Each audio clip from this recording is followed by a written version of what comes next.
Welcome back to Beyond the Balance, brought to you by TradeWinds. I'm your host, Mike Manganillo, and this month our theme is financial independence, and we've got a great guest for you. I've known today's guest for 17 years. Our wives actually met on Teen Tour together. We won't get into what Teen Tour is, it's too complicated. My guest is someone who didn't just help other people build independent lives, he bet his own career on it. Tim Whitney is the founder and CEO of TradeWinds. He's a Raleigh native who started his career at Covia Securities and worked at Wells Fargo Advisors, and then decided to go independent and started TradeWinds almost 5 years ago. He's also picked up some honors on the way: Forbes Best in State Wealth Advisor and back-to-back spots in Independence News Top Financial Professionals Hot List. He was also a TEDx speaker on the topic, The Case of Being an Early Adapter, in 2022. What most people don't know before any of that, Tim was legitimately a big-time college ultimate frisbee player at UNC Wilmington. He's also an avid karaoke singer that some people in the office have attributed to C, a pickleball enthusiast, and a metalhead like myself. Do you like that intro? That's a great intro. I love the accolades, especially the ones at the end there, Mike. Well done. So, before we go into anything serious, I like to start with something lighthearted. What was the best concert you've ever been to? Oh, geez, the best show I've ever been to. Well, Rage Against the Machine was probably one of my favorites because that was my favorite band growing up. We actually went there together, and I'd seen them earlier in my career, in my life, at Horde Festival. But I got to tell you, the best entertaining concert that I ever went to was Bruno Mars. Ooh, I could see him being very good. As far as an entertainer, he knocked it out of the park. Yeah. Best music, again, Rage Against the Machine. Best entertainment, sheer entertainment value, Bruno Mars. Where did you see Bruno Mars? In Raleigh. Okay. Yeah, we had some really great seats, and I mean, it was spectacular. Yeah. Tell us more about Ultimate Frisbee. How you got into it. I mean, as a Division I Ultimate Frisbee player, starting for the NCAA sanctioned sport. No, it was not sanctioned. I was an ex-soccer player. I had the ability to go play soccer and lacrosse for college, but I decided not to take that route. Went to UNC Wilmington and took the first year just to be a kid in college. Yeah. And then one day I wanted to compete and found that UNCW is actually a nationally ranked team at the highest level, so kind of the pseudo Division I team, and found out that the people at this level were ex-soccer players, track and field stars, ex-basketball players that were similar to me, so the compete level was at very high. Yeah. And we played Colorado's and Duke and UNC and NC State, Berkeley, Florida, Michigan. I mean, we played top colleges across the country. So I got into it, had a great team. We were hated across the nation as a really vicious Ultimate Frisbee team. I know that sounds funny. But we competed at the highest level. I think we were 5th in the nation at one point. Is this still around? Is it still popular? Oh, it's very much popular. Yeah, it's bled into the high school systems now. But the collegiate level, there's a huge compete now. The Raleigh Flyers at one point was the top professional league in the country. So Raleigh Flyers has an Ultimate Frisbee team. Has any of your sons or daughter got into Ultimate Frisbee? If my son Joe ever hears this, he had the nastiest flick. As a left-handed, I thought he was going to be a perfect Ultimate Frisbee player. He picked up lacrosse and wrestling instead, but he must have had some kind of genetic pull from me because he had a great flick. Natural. All right, let's go into some business conversations here. Okay. How was it growing up as a son of an advisor? My father was one of the best mentors I could have ever had. I say that to anybody that knew Fred Whitney, who has since passed. He was just this great, calm personality. Growing up as an advisor, you would think that we would sit down and have these conversations about savings and interest rates and credit. We did not. I mean, he was just a broad thinker. He loved politics and history. He loved culture. He loved music and art. So I just got to see him just be a free thinker. When he applied that to financial advising and finances, he did the same thing for his clients. So what I really got to see is him shine just as a personality for people.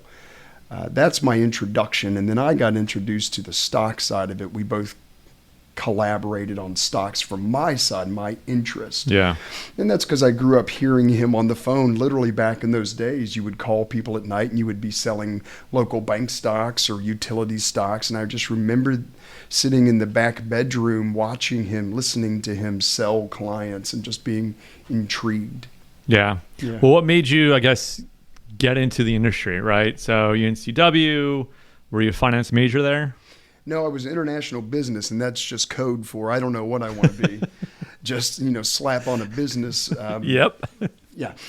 The reason I did that was because I felt like I could be a natural salesman. I kind of was a natural sales guy. I knew a little bit about stock trading just because I got invited into it early with my dad.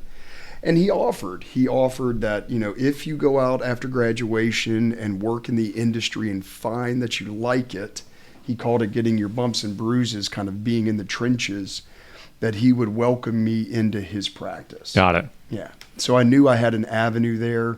It always felt like a safe route. I moved with my then wife to Kansas City, and we were figuring out the next stages in life. And then we moved from Kansas City back to Raleigh because I knew I had a formal job there. Yeah. And how long were you at Wells Fargo for?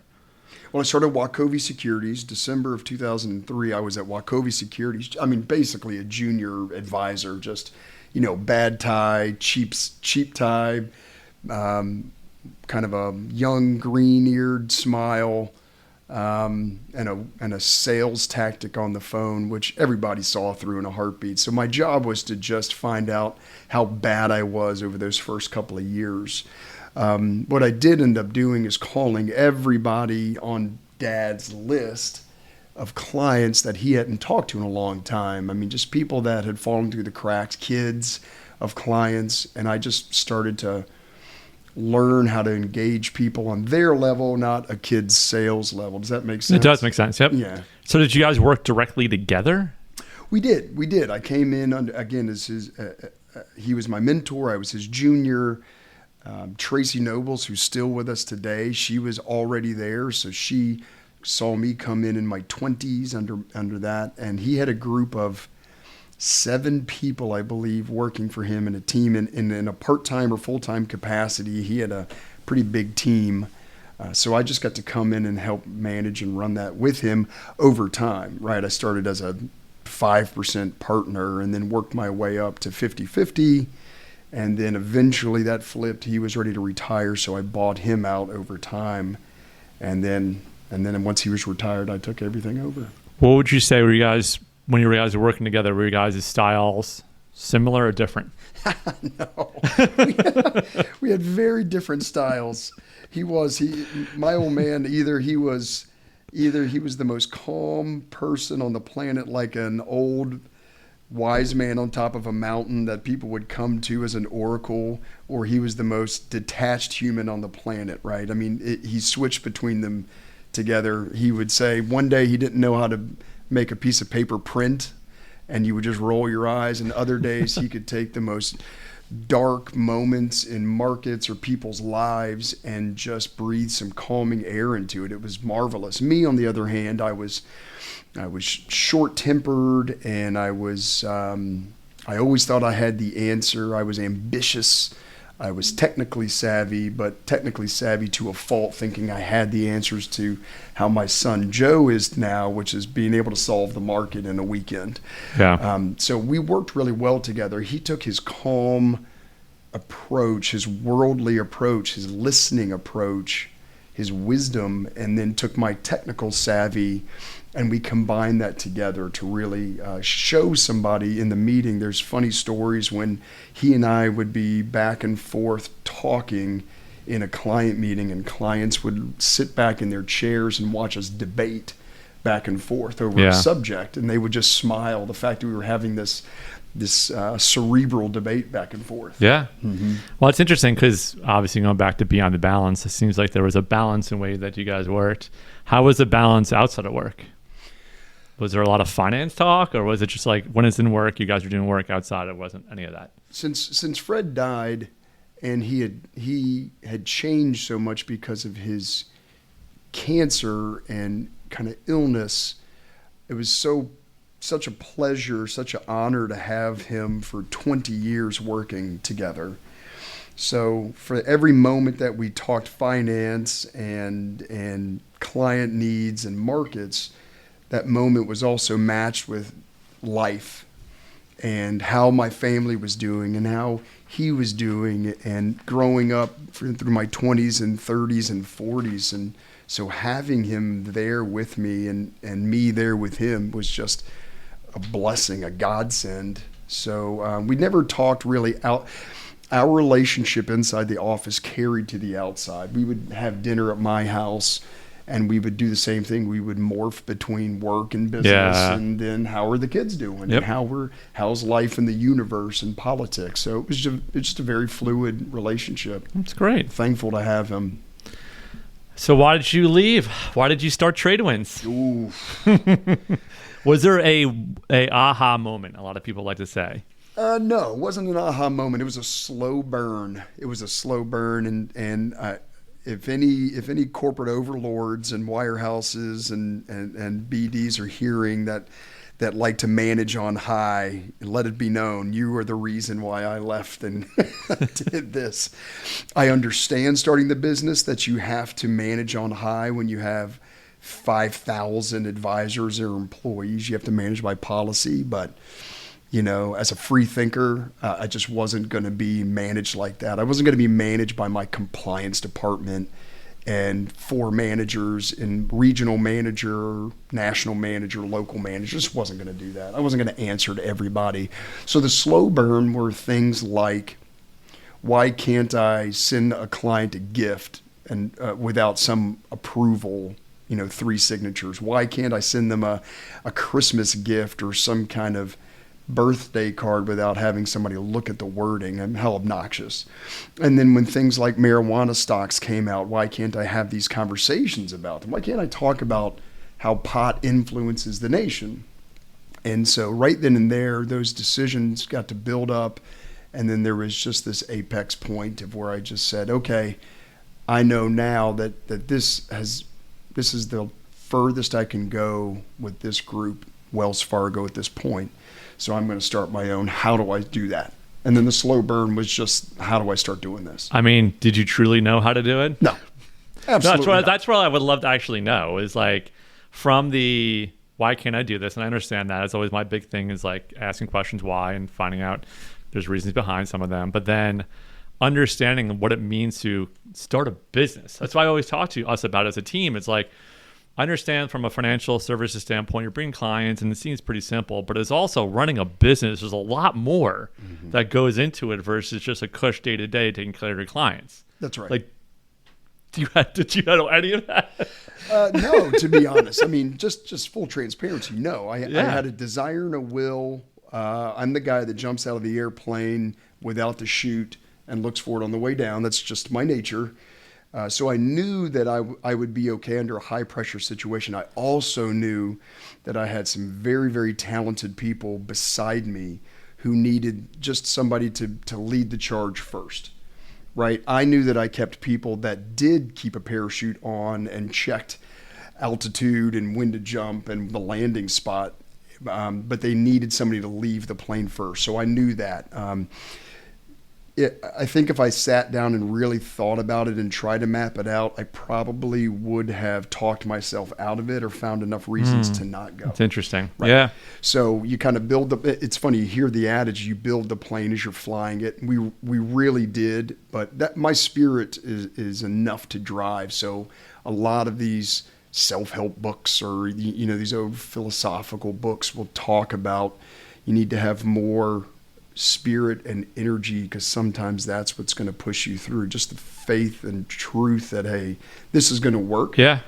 And then I made some calculated bets. I mean, I put my own money and family on the line. If Kate's listening to this, she knows. As you're on the back deck, we sat there and talked about the move, and her eyes were wide open and said, I'll support you through this, but I mean, I got to be with you every step of the way. And we committed together. Yeah, that's what I was going to say. Also, going back to the whole balance, the theme of it is understanding from a family standpoint how these things were going to work versus, starting a business and bringing people on board and earning the trust of that. is always a hard balance to have. Take us back let me interrupt you. But starting the business and running the business, I also knew that this is what I wanted to do. As much as I'd been an advisor for 20 years and I love what I do and am able to bring to clients, I love running the business. I love the act of finding space and decorating it with a fish tank or a picture. I love the negotiations with other CEOs around and pulling information and ideas from them. Being that leader is something that I aspired to be, and I knew if I didn't, that I would have probably always regretted it. Yeah. So I felt I was born. That goes into my next question, was about a lot of that just sounds like independence, right? Ability to do versus say, or not ask for permission, but always questioning why not. Right. I feel like that move allowed you to really, truly be beyond the financial advisor, Tim, but more the business owner, Tim, and then bring in some of these crazy ideas like digital assets and so forth into the new world of financial advising. And I think that's why we're so successful. We're successful. One, I mean, look at what we're doing here, Mike, designing a podcast. We have a really cool social presence. We do some outward events when we do team building and swag that we have. Bringing you in, I must say, was one of my more genius leadership parts too, because I think it's overlooked. The marketing and the message that you need to get out. We actually put a lot of effort into our message. You know that in our quarterly leadership and annual leadership meetings, we believe in it. We make this message. I think advisors, they step over that. They try very, very hard to look financially successful, kind of the blue suit in front of the library or the cufflinks, or the monogrammed shirt. Nobody cares about that anymore. Maybe some people do. I take that back. Maybe some people do. I do not. And I think that in reality, people's money is not defined by the Louis Vuitton bag that you have. It's the ability to take a deep breath in the quiet times that you're going to be okay. Yeah. Right? No tie tack on the planet is going to make that decision for you. Yeah, I remember, I've been here almost over 4 years, but telling you guys it's about culture and your advisors, you.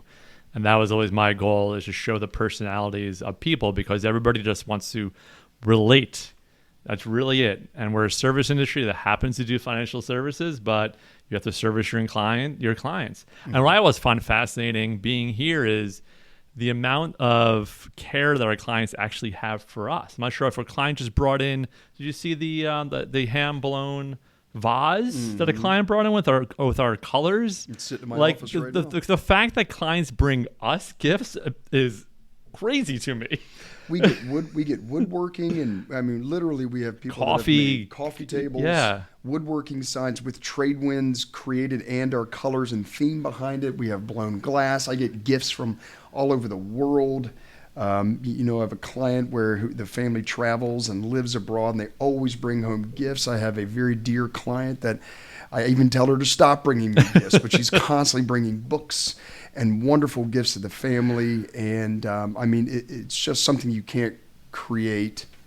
I don't think that happens in many service industries. It's usually the other way around. Yeah, I don't know, but we've had pairs in from Hawaii, and just it's such a blessing and gift that we have that care and relationship. It makes it worthwhile, but also, like you said, Mike, it's the culture we've created here. So our advisors do the exact same thing. It's not like it's just me or Tracy or Stephanie that have brought that. It's Miller who's come in. It's Jeb who's come. It's Todd who we brought over.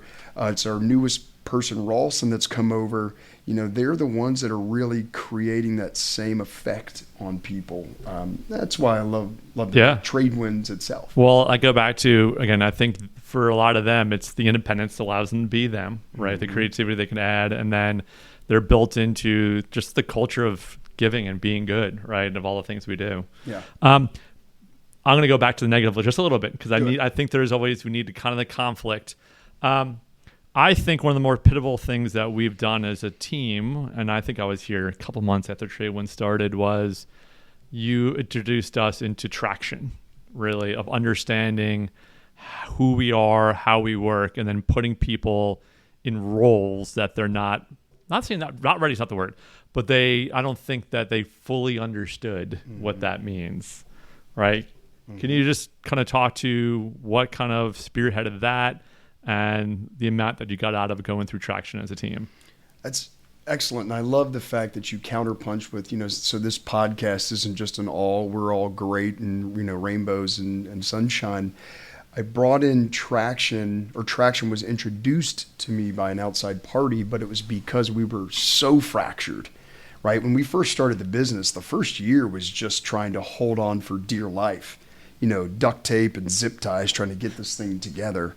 What that did was it stressed out the internal management and relationships. We were stressed out, and to the point of where if we didn't do something, it was going to fail. So out of that chaos, this book Traction, which is an old book, but all the principles still apply even to this day. The whole point was to put structure behind it and to really push and test who you are, put people in designated boxes, define roles, fortunately or unfortunately, expose weaknesses. You had to be very vulnerable to your peers. I had to find out where I was suffering the company, and that means where was I detrimental to the success of the company. If I was doing something wrong or that was cancerous to TradeWinds, it had to go, and that was the point of traction. You were there as a part of it. It was a long, drawn-out process. Mm-hmm. When people say, hey, we're going to make these changes, and they do it in 3 months, it's not going to work. Yeah. It needs to take a year, maybe 18 months to implement, for people to get on board. But once we were rowing in the right direction and we all believed the message, I'd say we just believed in each other enough, and we got lucky.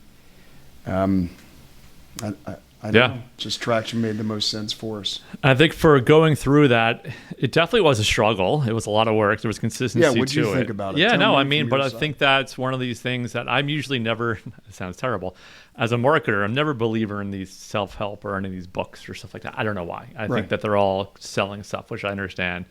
But I would say from the way of a team going through this whole process together really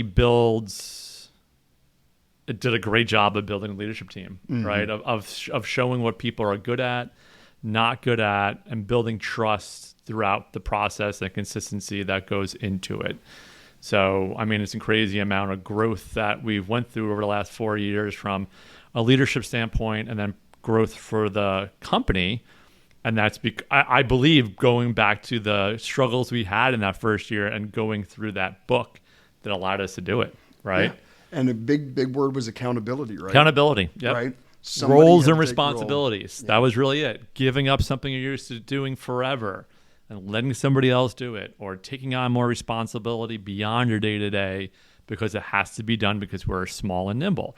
Also understanding as a team where you want to go when it comes to growth and goals and what that looks like, and being scared, but continuing to make sure everybody's in line with that. Mm-hmm. So I think that there is that consistency that you need to build within a leadership standpoint to make sure that nothing is fractured and you're still on the same page, and constantly reminding yourself that you're not.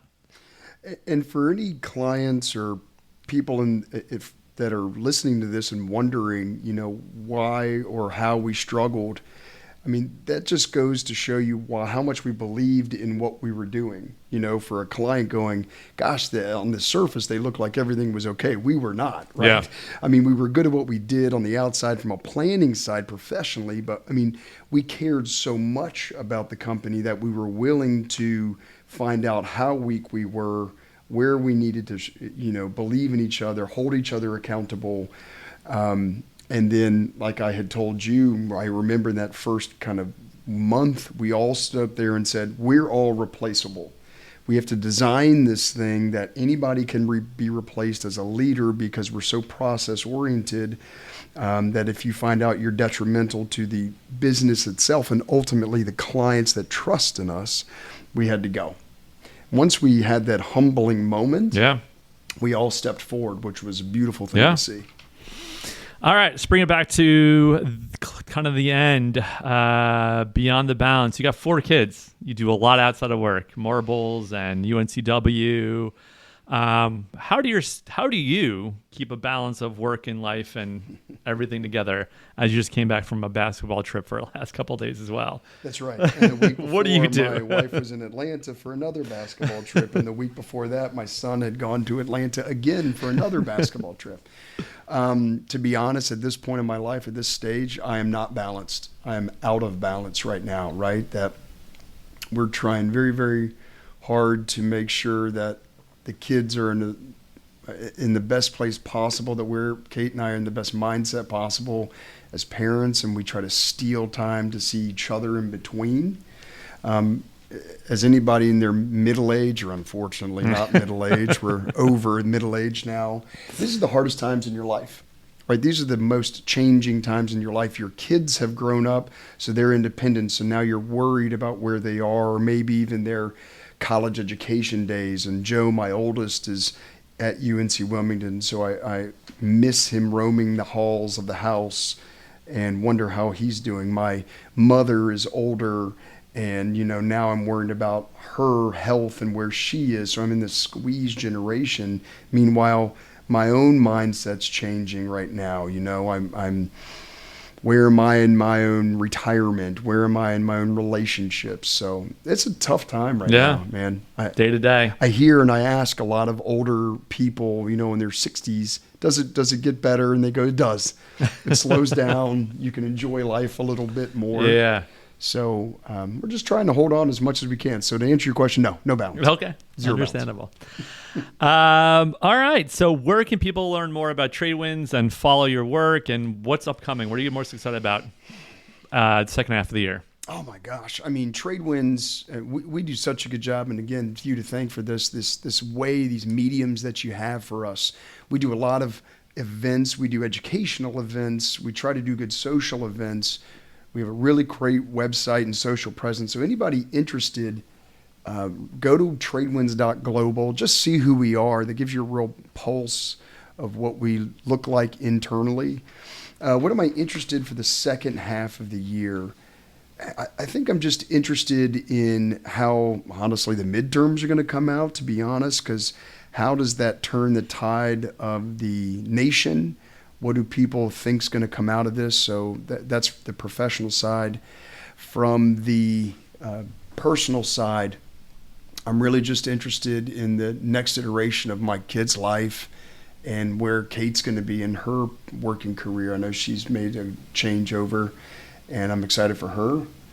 And trying to, the last thing is trying to continue to be a support role, not one of these people charging up the hill and making everybody come behind, but more giving the space and the way for other people to charge up the hill first. Awesome. Does that make sense? That does. All right. Well, thanks, Tim, for joining us. And again, like you mentioned, follow us at TradeWinds.global.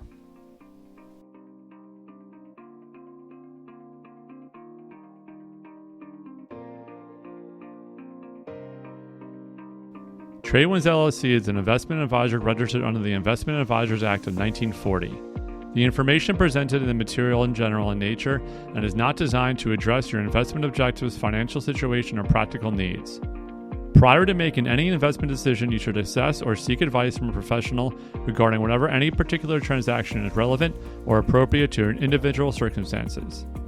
Although taken from reliable sources, TradeWinds cannot guarantee the accuracy of the information received from third parties. The opinions expressed herein are those of TradeWinds and may not actually come to pass.